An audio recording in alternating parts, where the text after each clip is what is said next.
Naléhá neodbytně, zdůrazňuje, že je manželem naší pacientky. Raději jsem vás přišla informovat. Měl bys s ním promluvit, Harry. O'Donnell se na dívku usmál. Ať má Katy pokoj, no. Chvílku počkám. Dobrá. Správce sáhl po jednom ze svých dvou telefonů. Linka 4, prosím. Sekretářka počkala, až bylo spojení navázáno a vrátila se do své kanceláře. U telefonu správce Tomaselli, ohlásil se přátelsky. Zamračil se, když slyšel slova přicházející z druhého konce linky. O'Donnell slyšel, jak membrána ve sluchátku ostře praská. Zachytil slova neutěšená situace, nadělení pro rodinu, mělo by se vyšetřit. Tomaselli přikryl dlaní telefon a prohodil k O'Donnellovi. Plane hněvem. Něco o jeho ženě, nevím stále, o čí jde. Ještě chvíli tiše poslouchal a pak se ozval. Pane Bryane, buďte tak hodný, začněte prosím od začátku a mluvte pomaleji. Povězte, o čí jde. Přitáhl si blok a tužku a řekl: Ano, pane. Po krátké přestávce: Kdy byla vaše žena hospitalizována? Telefon silně zapraskal a správce si rychle naškrábal několik poznámek. Kdo byl ošetřujícím lékařem? Stručný zápis. Datum propuštění, prosím. Přestávka. Ano, chápu. O'Donnell zachytil hřmící: Co pak nenajdu nikde zastání? Promluvil znovu Tomaselli. Ne, pane Bryane, nepamatuju si tento případ. Vaši stížnost samozřejmě vyšetřím. Slibuju vám, že všemu přijdu na klub. Chvíli poslouchal a pak odpověděl. Ano, ubezpečuji vás, že vím, co pro rodinný rozpočet znamená účet z nemocnice, ale jistě je vám známo, že nemocnice nemá žádný zisk z těchto účtů. O'Donnell stále slyšel rozhořčený hlas z telefonu, který, ovlivněn Tomaselliho smířlivým přístupem, zněl už daleko klidněji. Správce právě přitakával: Zajisté, pane.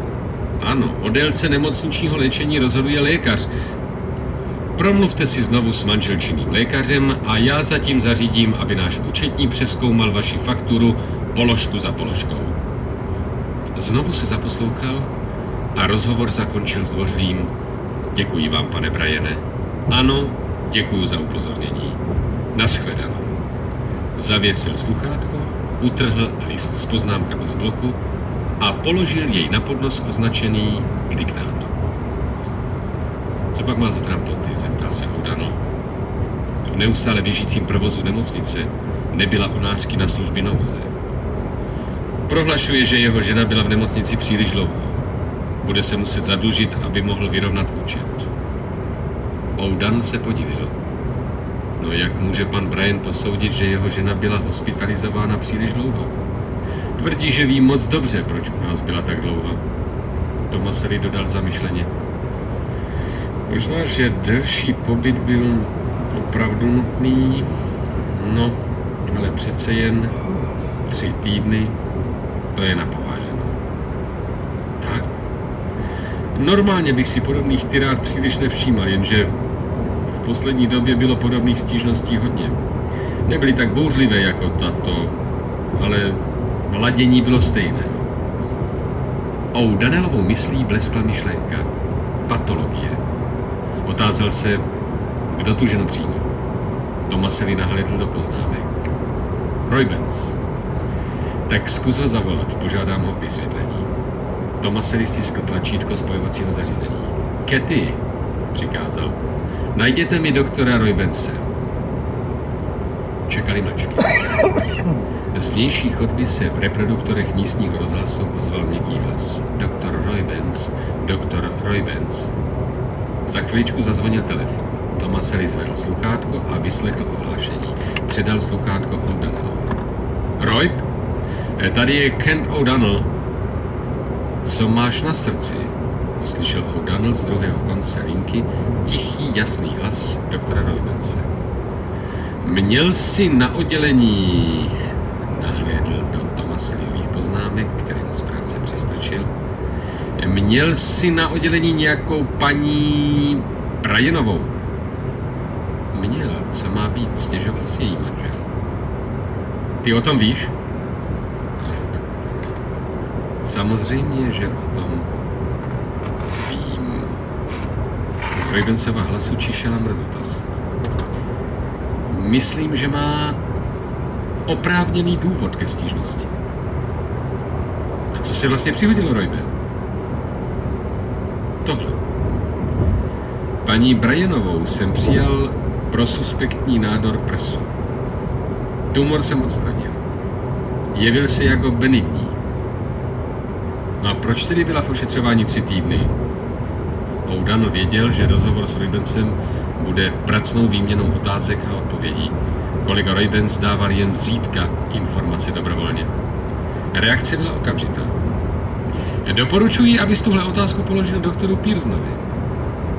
No, jednodušší bude, když mi poreferuješ ty, Roybe, naléhal pokojně O'Donnell. Konečně jedná se o tvou pacientku. Nastalo ticho. Potom se ozval napjatý hlas.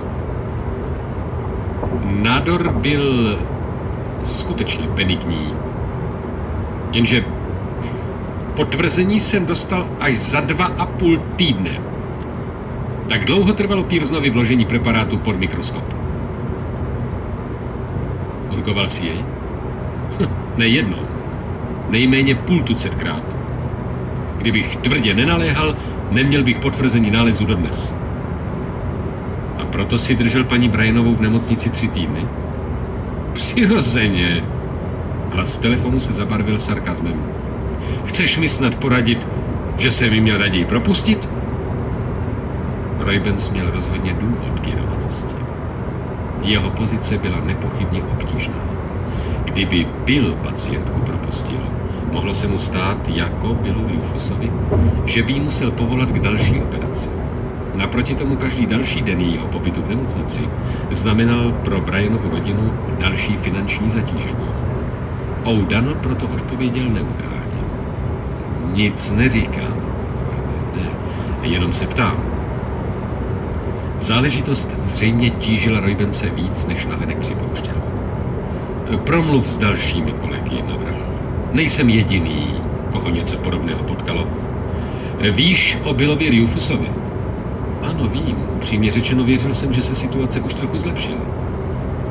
Jestli se zlepšila, tak je zlepšení sotva pozorovatelné. Co podnikneš ve věci Bryanova účtu? Pochybuju, že budu moci sumu snížit. Konečně jeho žena u nás opravdu 3 týdny ležela.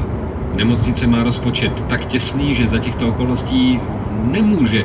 O'Donnell se snažil odhadnout Roybensovu reakci, až bude muset upsat podíl ve výši $6,000 do stavebního fondu nemocnice. Má tedy špatné vyhlídky. Bryan je slušný chlapík, tesař nebo něco takového. Má vlastní dílnu, nebyl pojištěn. Bude vyřízen opravdu na dlouhou dobu. O'Donnell neodpovídal. Myšlenky mu letěly. Uvažoval, co by mělo následovat. Tichý hlas v telefonu se otázal. Tak, je to všechno? Ano, Roybe, všechno, díky. Podal telefon zpět Harrymu Thomasovi. Harry, na odpoledne musím svolat poradu. O'Donnell už věděl, co podnikne. Pozvu asi 50 kolegů. Chtěl bych, abychom se zde sešli. Byl bych rád, kdyby se zúčastnil. Thomasovi přikýval. Proč ne? O'Donnell probíral v duchu jména. Je třeba pozvat šéflékaře Harvey Chandlera, dál by tu měli být Bill Rufus a Roybens. Odmlčel se. Ano, a Charlie Dornberger. Může být užitečný. Kolik jich je? Správce zkontroloval zapsaná jména. 6 včetně tebe a mne. A co Lucy Grangerová? O'Donnell chvilinku mlčel. Potom souhlasil. Dobrá. Ať je nás 7.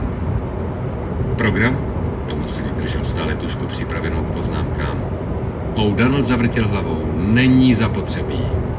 Na pořadu je jediný bod. Změny v patologickém oddělení. Vyslovení jména Lucy Grangerové vyvolalo u O'Donnella malé rozechvění. Připomnělo mu jejich včerejší schůzku. Byli spolu na večeři, na kterou ji pozval na klinicko-patologické konferenci. V palmové zahradě hotelu Roosevelt vypili napřed koktejly a v klidu pojedli. V příjemné, uvolněné náladě si vyprávěli o sobě, o společných známých, o svých zkušenostech v medicíně i mimo ní. Po večeři zavezl O'Donnell Lucy domů. Nedávno se přestěhovala do Benvenuto Grange, což byl velký moderní blok v severní části města. Pozval ho. Vypiješ u mě doušek na dobrou noc, viď? Přenechal zaparkování vozu uniformovanému vrátnému a následoval Lucy ke vchodu. Vyjeli naleštěným tichým výtahem do 5. patra a zahnuli do chodby obložené březovým dřevem. Jejich kroky tlumil vysoký koberec. Pochválně pozdvihl obočí a Lucy se usmála. Skoro to nahání strach, že? I na mě to stále ještě působí. Odemkla dveře a stiskla vypínač. Příjemné tlumené světlo zalilo elegantní obývací pokoj. Po otevřenými dveřmi zahlédl ložnici. Namíchám něco dobrého, řekla. Stála obrácena k němu zády. Ve skleničkách cinkl led. O'Donnell se zeptal Lucy, nikdy si nepomýšlela na vdavky? Ne, odpověděla přes rameno. Někdy jsem přemýšlel, proč, přiznal se potichu. Důvod je strašně jednoduchý. Od té doby, kdy jsem byla požádána o ruku, uplynulo moře času. Lucy se obrátila a přinesla připravené nápoje. Podala O'Donnellovi jeho sklenku a se svou se usedla v křesle. Trochu se zadumala. Když tak o tom uvažuji, měla jsem příležitost, abych pravdu řekla, jedinou příležitost, která přicházela v úvahu,